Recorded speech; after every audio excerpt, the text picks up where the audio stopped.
So, Finley Whiting leads the championship ahead of Maximus Shields and Ollie Naylor. That's your top three in the standings. Let's have a look at the starting grid for race one. Ethan Haig and Maximus Shields on the front row. Jensen Mason and Ollie Naylor. Row number 2 with Oliver Brett Smith and Jacob Dukes completing the top 3 rows. Catherine Potter and Harry Hurstgrover in row 4 with the top 10 completed by Tom Holden and Sam Stoner. Nicholas Ellis is joined by the returning Sandro Ballesteros on row number 6. Row 7, it's Jaden Hewitt and Finley Whiting with Tom Carter, Jugos Pravilonis, Bartek Filipiak and Curtis Latimer. Oh, and we've had a drama already. That is the number 87. Oh, that is Tom Holden, based out of Helmshire in Lancashire, aged 13. And marshals on the scene. So, can Tom Holden fire the cart up and get it back on the track? If he can, that's a good thing for him. Yes, great stuff to see. The number 87. And good to see Macy Creed kart racing liking the scolded cat off a hot tin roof quip that I made a bit earlier. Good luck, Jensen Mason, on your first ever race at Rowrah. Loving being able to watch you on the live stream. Great job, Alpha Live. There we go. Brilliant. Thank you very much, Sarah Mason, for that one. So again, rolling start formation for Junior Rotax. We'll then have Mini-Max, followed by Honda Heat 2. And then Junior Pro Kart will conclude the first bout of races over the course of today. We have had a little bit of a delay because of the red flag stoppage exercise by Luke Powell, our official series race director. So wet tyres are order of the day, and we have no Bartek Filipiak starting, I'm afraid. The kart is at a standstill just off of the exit of Sunny Bend. Nevertheless, we are about to get things underway with Junior Rotax, heat number 1. Revs rise, and full start has been called, so they're going to go round for another tour as the marshals quickly make sure that Bartek Filipiak's kart is out of the way and off, out of any danger, not just for the circuit, but also for the drivers. And Bartek Filipiak now, unfortunately, having to watch by the sidelines. They're giving Tom Holden the hurry-up sign, as if to say, right, catch up with the rest of them, mate, and get into your position. Zach Bolton saying, go on, Catherine Potter in the number 20.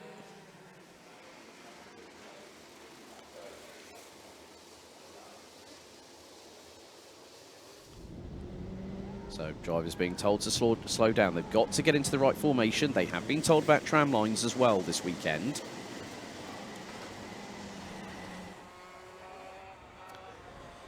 Right then. See if second time around we get going for Junior Rotax heat number 1. Again, Spiller saying good luck, Sandro Ballesteros in the number 19. Okay. Full start has been called again. Second time around, it looks like. Yep, so second time around.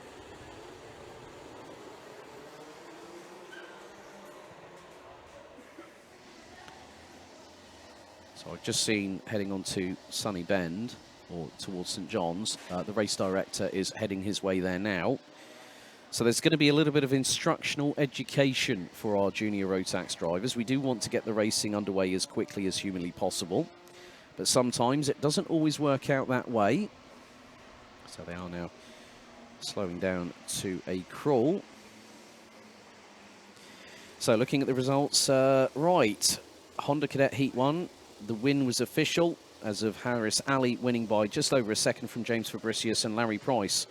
Rounding out the top 3, Thomas Potter, who finished in 9th, rounding out was the fastest driver out there, fastest lap of the race, 1 minute 5.029. Penalties for Sam Hayes, Ayrton Rai, Max Hausergo, Jensen White and Freddie Lines, all having front bumper penalties.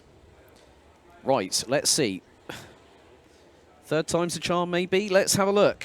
Junior Rotax, heat number 1, getting ready. Into the tram lines, the revs rise, the noise increases. The lights, this time they do go out, and we are off and racing. And a good start by Ethan Haig, leading the field up into the chicane for the first time. Oh no, Maximus Shields around 90 degrees to the right, and it's caused absolute mental pandemonium behind. Carts all over, on top of each other, including Sandro Ballesteros, Jaden Hewitt, the number 38 in there as well, Sam Stoner. Carts are all over the shop. My goodness me, red flag instantly called. Red flag instantly called. Well, that's the thing. Sometimes the start can get that convoluted, and multiple carts close to half the, well, more than half the field were involved. Also in there, the 85. Let's have a look at the replay of this as well, because you're going to see just how it all sort of, you get the domino effect. So going through into the chicane, Maximus Shields already wide. Then you've got the 58, that's Jensen Mason. All of a sudden, the 85 has got nowhere to go. And instantly, the concertina effect happens, and everyone is stuck in a bigger traffic jam than on the M25 on a bank holiday weekend. The 81, Finley Whiting in there, Sandro Ballesteros, just Tom Holden, who managed to catch up to the field. And you got the number 88 of Pravilonis. So massive cleanup underway. I'm not at all surprised that the red flag was brandished after that particular incident. And that just shows how competitive these drivers are.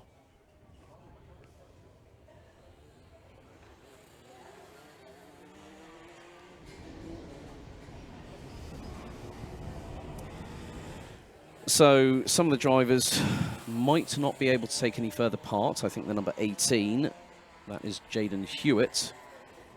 That front Nassau panel was looking a little bit askew-if. Luke Powell's trying to see if he can help to put that back into position, because we do want as many drivers as possible.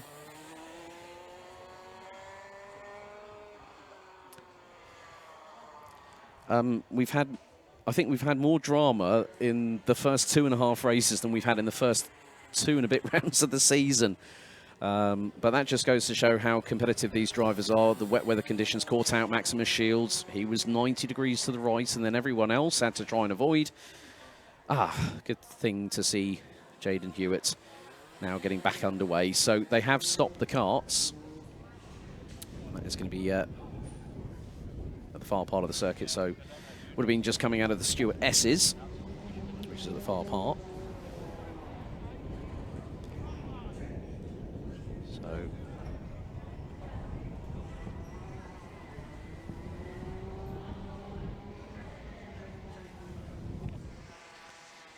and Sandro Ballesteros pulling up to the rear of the grid. We'll have Jaden Hewitt there very, very shortly indeed. So just goes to show how quickly a race can be turned upside down and on its head quicker than the snap of her fingers.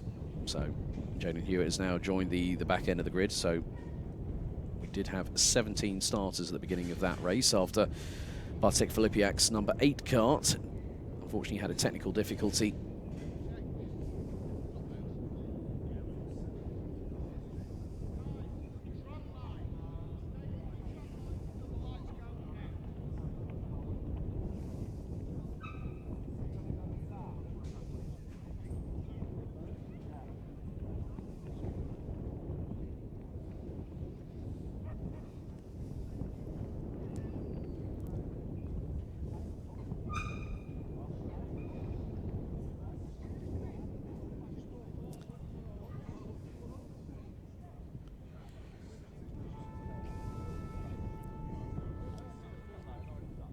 So the main thing is I'm so glad that everyone was able to step out of the carts at a moment's notice. It was like everyone had nowhere to go and a pile-up happened.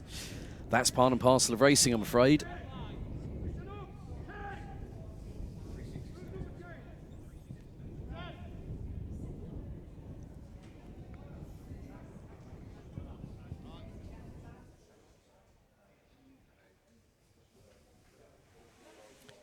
So effectively, with the red flag called after 2 corners, that will be a full restart. So they will put them back in their original racing positions. So Ethan Haig and Maximus Shields will be back on the front row of the grid.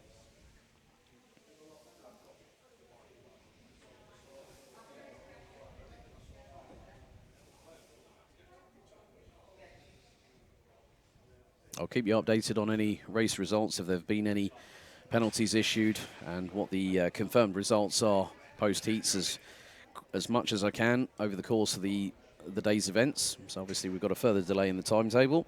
We have already had some changes in terms of the timetable with regards to some of the particular heats, which will be 8 minutes plus an additional lap.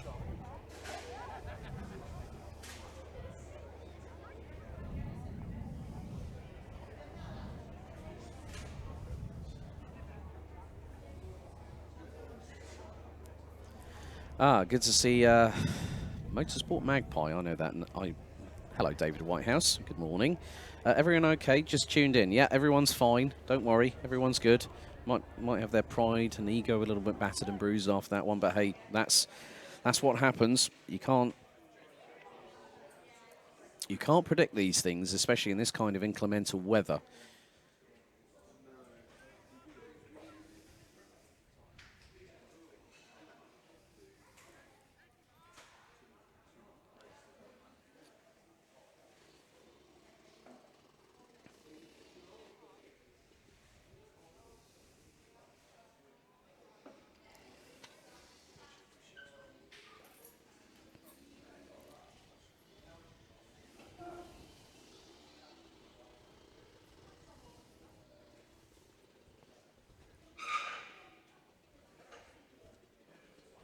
So the driver's now getting into some semblance of order before we go racing for what has been a very heftily delayed morning so far.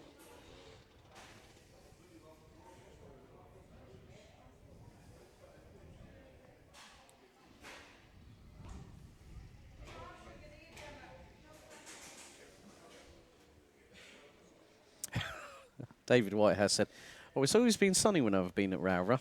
Oh, we can blame him for the weather then, can't we, James? It's all your fault, David. I thought I'd brought the Belgian sunshine with me on Friday. It was lovely. And morning here on Saturday morning whilst doing the paddock walk. Wonderful. And then when the clouds came in the afternoon, everyone got this foreboding thought of, oh dear. Well, words to that effect, of course. They are lining them up in the relevant rolling start formation.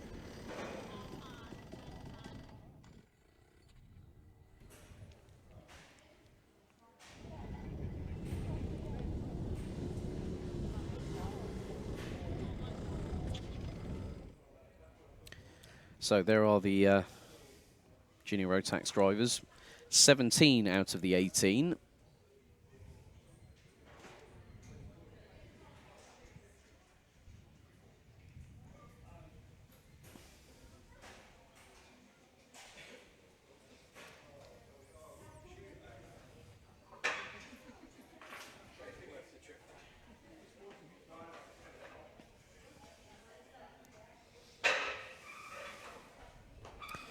And Hayden Taylor saying, go on, Jacob Dukes. There we go. The support networks are coming through on the chat. Thank you very much for joining us here on the Alpha live stream. Right, okay. The Rotax Max Evo engines have been fired up. Okay, it was third time's a charm. Hopefully, fourth time is going to be a belter, and we get a good start.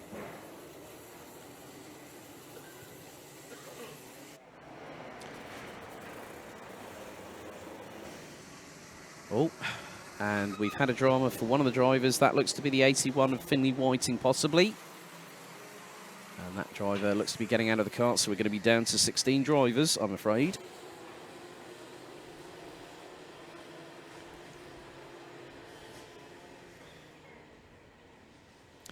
So effectively, they had to call it as a full start, just to give the drivers an opportunity to get another formation lap and still to get a further rip on these weather conditions. It's going to be about who's mastering them the best out of everybody, especially on the start. And I know for a fact that Maximus Shields will not want to have a massive tank slapper going into the chicane, because that was... I hope he had his hands off the steering wheel and braced himself for what was to come, but luckily enough, he was not heavily involved in the carnage that happened behind him. Or the melee, if you will. Okay. come through St John's and now heading into Sunny Bend.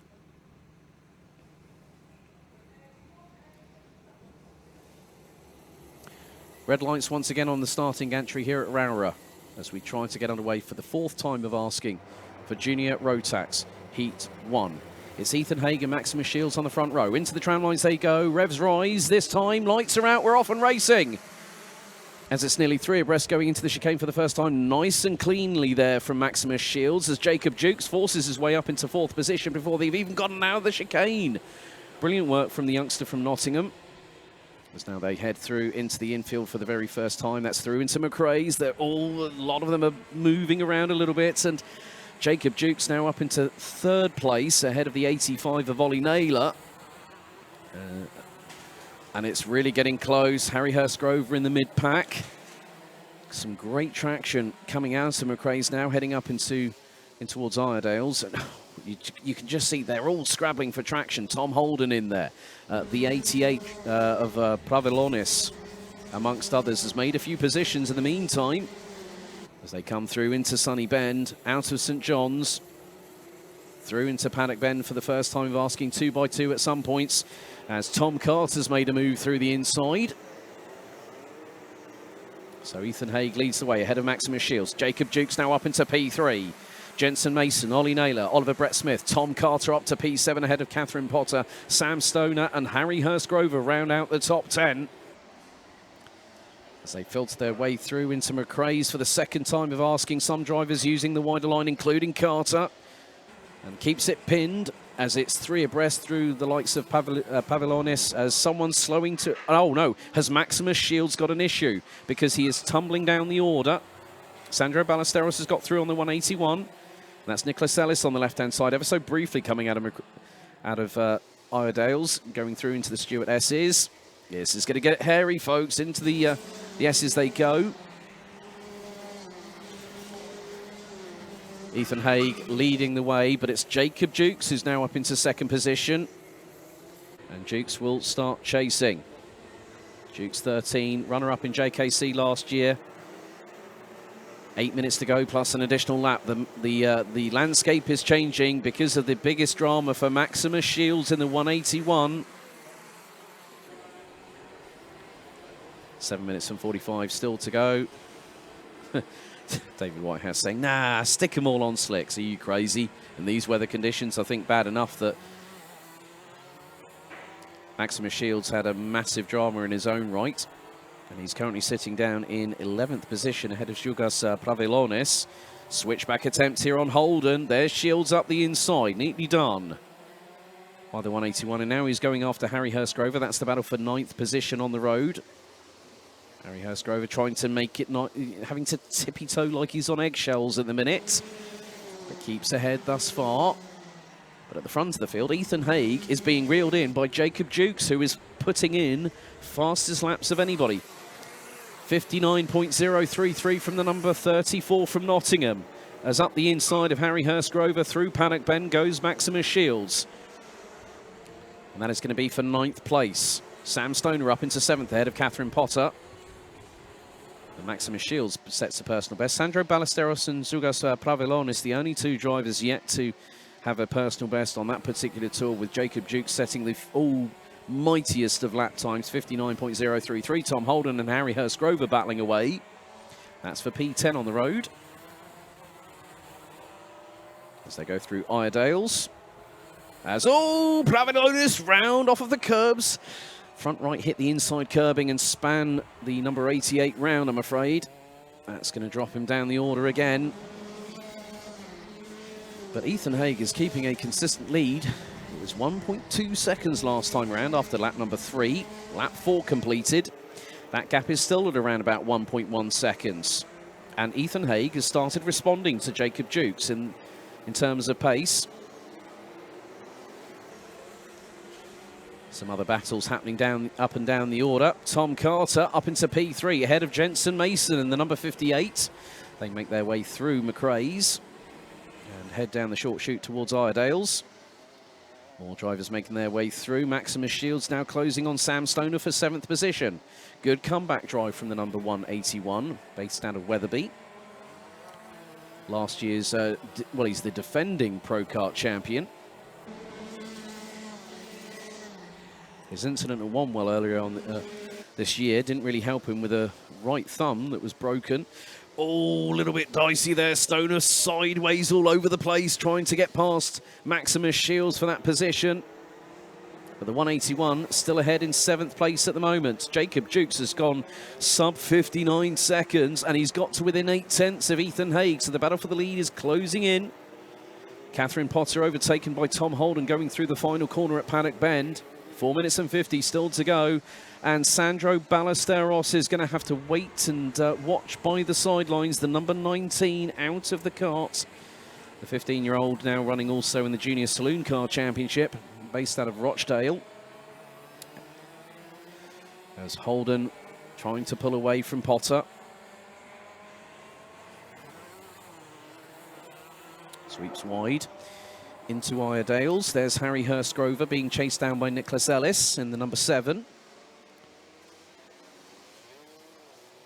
Tom Carter has now started upping the ante and has gone 58.8 last time around as Harry Hurstgrover catches the slide.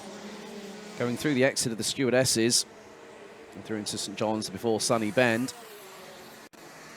And now the top 4 drivers, including Jensen Mason, have gone sub 59.5 seconds as, Ellis up the inside of Grover and sideways. Oh, my goodness me. That was a moment and a half for Harry Hurstgrover. He had he ran wide. Ellis was sideways going through Paddock Bend, but still managed to use the throttle modulation through the corner to catch the slide, use the steering to counter-steer into it, and made the move. And Harry Hurstgrover had no other alternative but to run a little bit wide coming out of the corner. And Ellis fancied the opportunity and went up the inside for P11.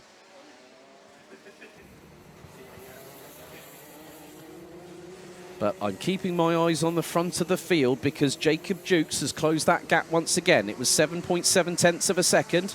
Lap 7 completed. It's now 6.5. Jukes last time around was over a 10th and a bit quicker. Tom Carter's put in another fastest lap of the race. 58.625 from the number 45 driver. And there are your 2 leaders. As now, Nicholas Ellis has gotten a battle with Catherine Potter in the number 20. Oliver Brett Smith has dropped down out of proceedings towards 14th position. So the likes of Harry Hurstgrover, Curtis Latimer and Jaden Hewitt have made up places. Nice little quip from Hayden Taylor on the chat. I'm off to Rowrah in 2 weeks and I hope it's not wet this time because it's an 8-hour drive. Well, luck favours the brave, Hayden Taylor, I have to say. But now, the leaders are closer than they've been all race long. At one point, Ethan Haig had a 1.2 second advantage over Jacob Jukes. And now Jukes is trying to close. 2 minutes on the clock still remaining. Gap is still 0.67 of a second. Tom Carter, another 58.8 from the number 45. Was less than a 10th quicker than Jacob Jukes. They're having to go round the outside of Oliver Brett Smith in the number 70 through McRae's.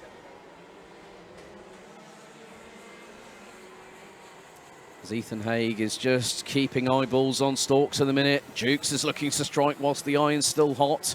Out of Iredales and down the back straightaway through into the stewardesses they go. Similar lines taken by the pair. And a lot more control from Jacob Jukes, so he's got a good bit of pace. There's Tom Carter, who's now coming into eye shot as well, I believe. As the 2 leaders come through Sunny Bend, now through into Paddock. Steering the kart into Paddock Bend are the pair at the moment. 1 minute and 7 still to go. Gap now down to 6/10. Tom Carter, fastest lap of the race so far, 58.433 seconds. And he's just taken nearly 4.5 tenths out of Jacob Jukes on that previous lap. Gap between the pair now 2.5 seconds between 2nd and 3rd. But time is fast running out. Jacob Jukes on his return to the JKC last time out at Wilton Mill 4 weeks ago was not out of the top 3 once. Even took a heat victory and was 2nd in the final. Jacob Jukes has a massive moment. Oh my goodness, through the stewardesses. The kart understeered off, the backer nearly turned him around and he caught it, and that's allowed Tom Carter to catch him up. That big moment cost Dukes big time and through into sunny bed. Here goes Tom Carter. The pair are side by side. They nearly clash side pods and Carter is through. Dukes has just gone, what was that, please? There was enough room for Carter to make the move. And now the timer about to hit 0. There we go. Time's expired. One more lap for Ethan Haig, who, despite the best efforts of one Jacob Dukes, is a little bit further back. We've got a nice little battle happening away, and that involves Tom Holden. That's going to be involving the likes of Ollie Naylor and Sam Stoner for 6th position as they've just come across the line. And there is Tom Carter. He must have been thanking his lucky stars when Jacob Dukes had that unfortunate moment going through into the entrance of the stewardesses.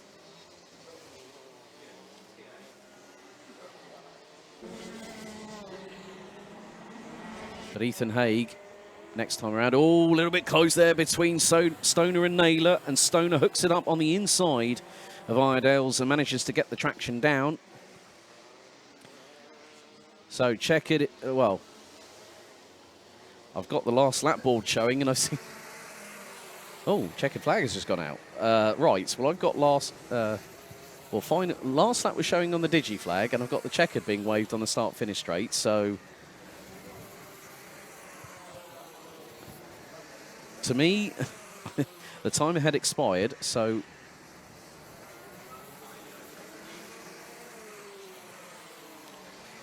it looks like the checkered has been thrown.